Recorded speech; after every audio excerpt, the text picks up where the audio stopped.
Hi everyone, nice to see so many people here. I thought I'd talk a bit about the campaign to free Nazanin Zaghari-Ratcliffe. So I'm Tulip Siddiq, I'm the MP for Hampstead and Kilburn. I got elected in 2015. I inherited my seat from, I say inherited, I didn't win it, but the MP before me was Glenda Jackson, who many of you will know. Glenda Jackson is 85, by the way, and she's back on stage, and I speak to her on the phone quite regularly for anyone who's interested, and she's full of spirit as she always was, swearing and full of delight about taking down the government, so she's still in good spirits. So I got elected in 2015 in the most marginal seats in the country. After I got elected, I only won by 1,000 votes, so fairly marginal seats. I had a baby in 2016, and I'll tell you why this is relevant. So I had a baby in April, on the 8th of April, a little girl called Azalea. And believe it or not, Parliament doesn't have any maternity leave, nothing, there's nothing. Like, you're meant to have a baby, have an emergency C-section like I did, go back to work the next day. That's what you're meant to do. I went back 6 weeks later with doctor's orders. When I was in hospital at the Royal Free, the best hospital in the world in my constituency, I had a call from my office manager the day after, and Ollie was very apologetic. He called me and he said, look, I know I'm not meant to be calling you, I know you've had a traumatic birth, but one of your constituents has been detained in Iran, and the husband of the person who's been detained has turned up to the office saying that they need to speak to you. And this is one of the things about politics. My office manager is very good, very experienced, but if I'm the MP and one of my constituents has been detained in Iran, a British citizen, then it doesn't matter if I've just had a baby or not, I've got to deal with this case. So I said to Ollie, okay, well, why don't you send Richard, the husband of Nazanin Zaghari-Ratcliffe, who now has become famous in his own right, to my house? I mean, I had no other choice. So the first time I met Richard, I was breastfeeding my newborn. I still had my C-section scars, and Richard walked in through the door. I said to him, look, what's going on? And he said, my wife, Nazanin, who is British but also Iranian, so she's a British passport and she has an Iranian passport, she travelled with our 18-month-old. So Nazanin had gone with their 18-month-old to visit her parents in Tehran on a holiday for 2 weeks. While she was there, on the day she was coming back, she was detained at Tehran airport, and she was told that she was charged on charges of espionage and arrested and taken to Even prison. And the little daughter was given to the grandparents.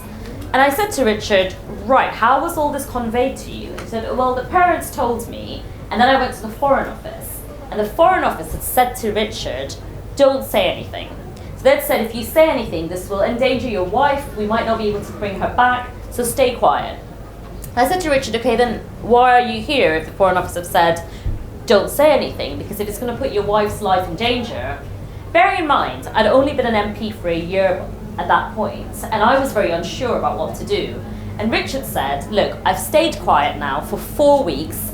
They don't even know where my wife is. They don't know where she is, whether she's in Even prison, whether she's under house arrest. They seem just satisfied with the fact that they know she's alive. But how do they even know she's alive? So I said to Richard, look, you're making a very big decision here. Have you decided that you're going public with this? He said, yeah, we're launching a media campaign because that's the only way to raise attention. I mean, it's a very big risk. And bear in mind, being a new MP, an opposition MP, I really wasn't sure whether this was the right approach. Do we go public about the fact that this woman's been detained? Do we end up endangering her life? Does it mean she never comes back? Like, I wasn't sure. So I rang Jeremy Corbyn, because he was the leader of the Labour Party at the time, and I said, Jeremy, you know Iran well, what should we do about this? And he said, okay, call Richard over to your house, let's meet. Bear in mind, again, I can't move from my bed following my emergency C-section, so one of the defining moments of my career, to have Jeremy Corbyn and Richard Ratcliffe in my living room, with my newborn breastfeeding, and taking notes with the other hand on the Iranian Revolutionary Guards was something I'll always remember. So Jeremy's in my living room, Richard's in my living room, we're like, what should we do about this? And Richard said to me, there's something bigger here. There's no reason they would pick up my wife, a charity worker, keep her in Tehran. At this point, they hadn't heard anything for 6 weeks about his wife. I mean, Richard is an accountant. His wife is a charity worker, and she's been picked up by the state. So he said, no, we've got to go public. So the minute I went back to Parliament, we handed in a petition to David Cameron at the time, and we raised it in Parliament in a debate. the minute her name, Nazanin Zaghari-Ratcliffe's name, was publicly mentioned for the first time in Parliament, things started moving. Philip Hammond at the time called us in for a meeting. David Cameron received our petition. The Times wrote a little piece about it.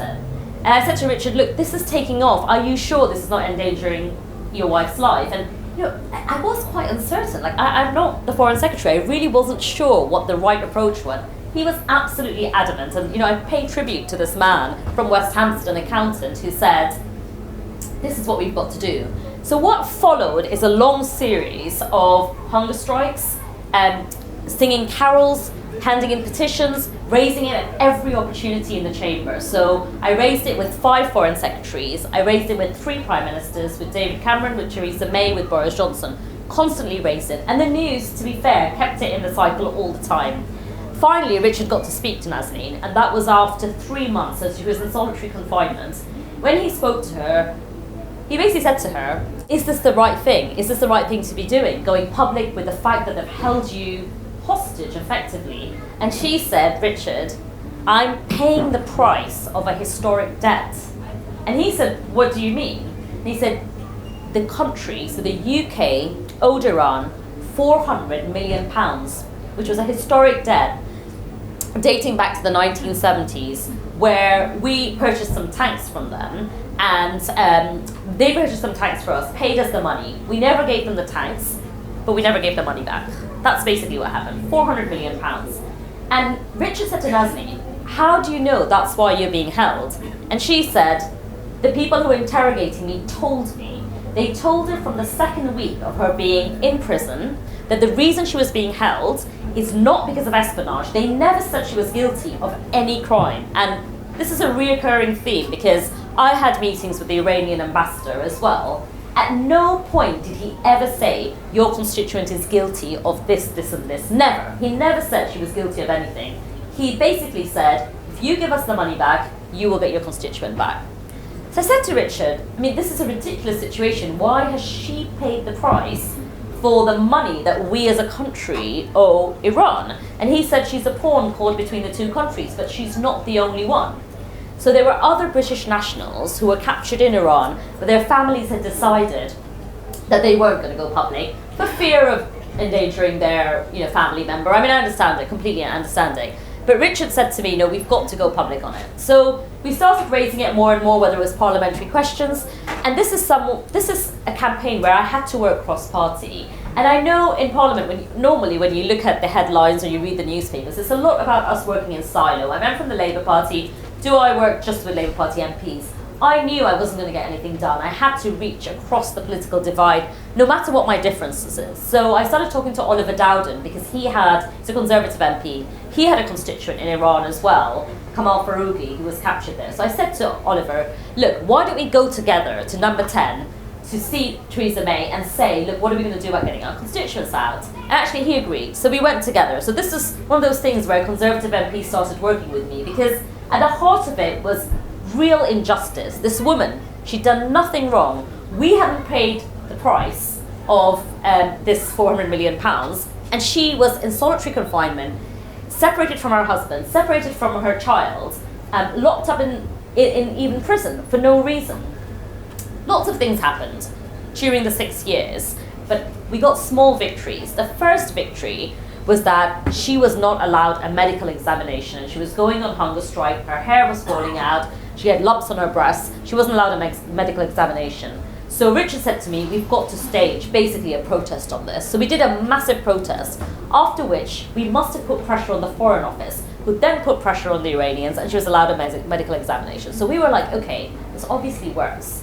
The next lobbying that we wanted to do was to allow her phone calls twice a week to her family in England, but also to see her little daughter, who, by the way, was still in Iran, had forgotten how to speak English, and was being raised by her grandparents speaking Farsi.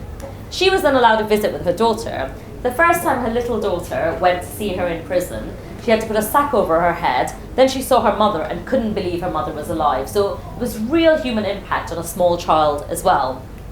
After that, the next thing Richard said to me is that we've got to go, I'm going to go on hunger strike. I'll be honest, he asked me to go on hunger strike as well. I said, there's a step too far there, but I'll let you go on hunger strike. He went on a hunger strike. We were outside the Iranian embassy. They wouldn't open the door to us. But that seemed to have turned a corner as well. After the hunger strike, and I think the Foreign Office really realised something was happening here, they called us in. They gave us another update. But all the while, they kept saying to us, don't make this campaign public, don't talk about Nazanin in the press, don't talk about this, don't talk about that. It was always hush, hush, hush. We're doing some mediation behind the scenes, we're negotiating with them, we'll bring her back, don't say anything. To continue watching this video, click the link in the top left or in the description below. Or visit iai.tv for more debates and talks from the world's leading thinkers on today's biggest ideas.